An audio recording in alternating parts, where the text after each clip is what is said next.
Next property, next term, that is polymorphism. I already told you.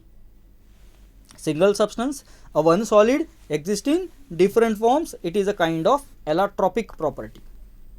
Okay, it is allotropy. They are formed under different conditions. So diamond is formed under different conditions at high temperature and pressure. Graphite is formed under different conditions. So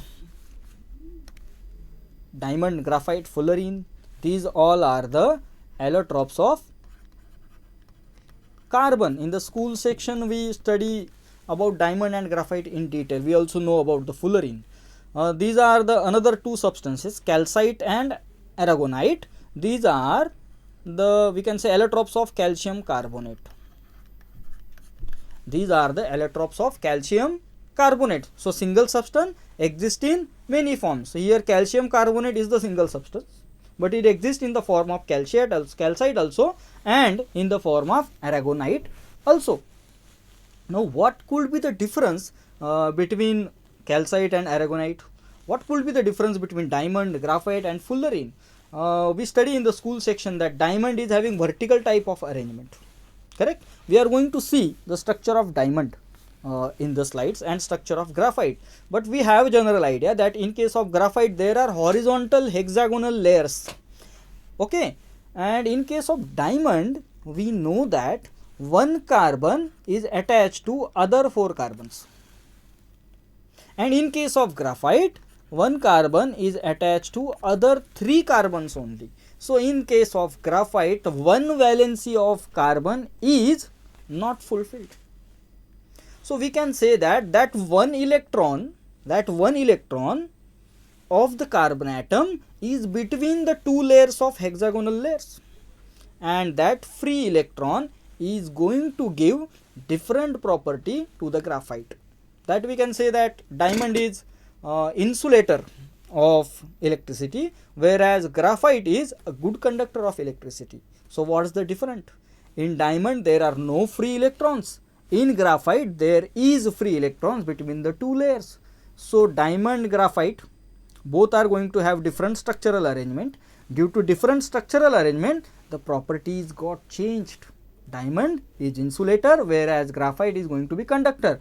Another property we can consider over here, that is the hardness. Diamond is the hardest substance known because of the vertical arrangement or tetrahedral arrangement, but graphite is the softer one, though made up of carbon only. Though both the substances are made up of carbon, due to the arrangement the properties are different. Similarly in case of calcite and aragonite, what will happen? See, aragonite is the metastable form of calcium carbonate, whereas calcite is the stable form of calcium carbonate. Now you will say that what is mean by metastable and stable?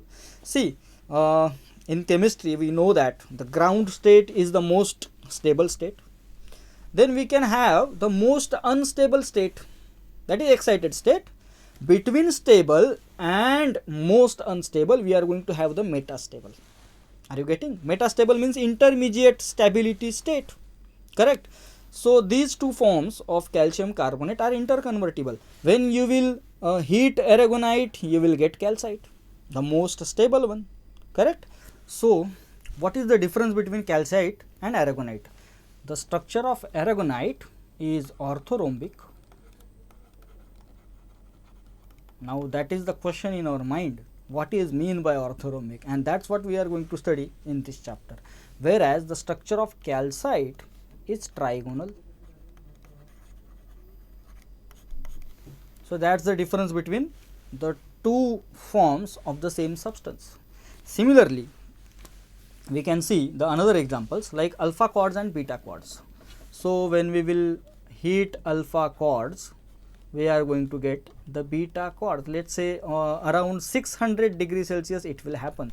So beta quartz is stable at high temperature, whereas alpha quartz is stable at low temperature.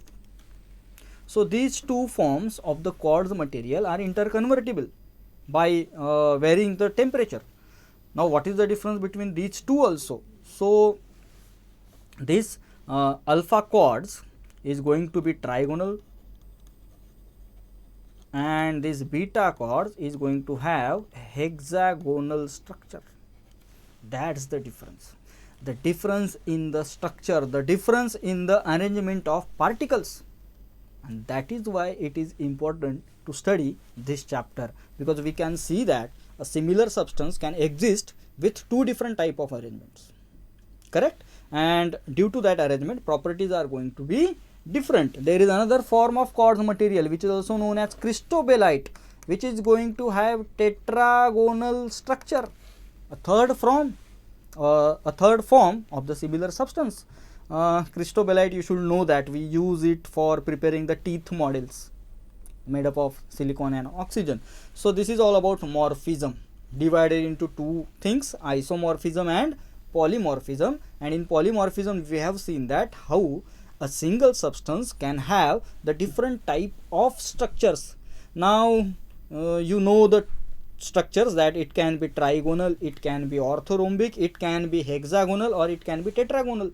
So that's the focus, that's what we will focus in this chapter.